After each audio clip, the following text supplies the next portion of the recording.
So let's now get down to business, and we begin in China, where the government there has announced its biggest citywide lockdown since the COVID outbreak began more than 2 years ago.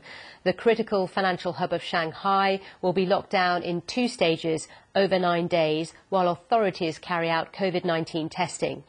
So the city reported 3,450 asymptomatic COVID-19 cases and 50 symptomatic ones today, according to the city government official WeChat account. And we're already seeing some reaction from big brands such as Tesla announcing it's closing its factory in the region for 4 days because of this lockdown.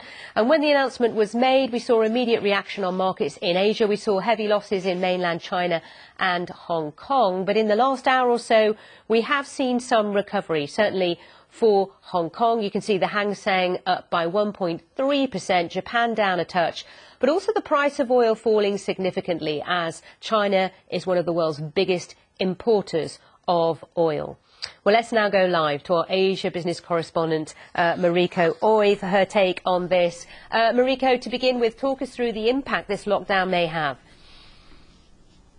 Well, Sally, it will be quite significant because we are talking about China's commercial capital with some 25 million people. So up until now, authorities really tried hard to avoid locking down the city. Instead, they've been trying to implement targeted lockdowns of smaller districts in order to avoid destabilizing the economy. But of course, this latest announcement was made on Sunday night. But in fact, only on Saturday, only 1 day before this latest announcement, a member of Shanghai's COVID task force said that if the city came to a complete stop, there would be a lot of international cargo floating outside the Chinese ports, meaning that there would be further impact on the global supply chain, which is, of course, only just about trying to recover from the pandemic. At least this time around, though, a lot of companies seem to be better prepared because they have gotten used to this stop-and-start lockdowns over the last 2 years, and they are implementing this latest lockdown of Shanghai in several stages. So only the eastern half of the city is currently under lockdown,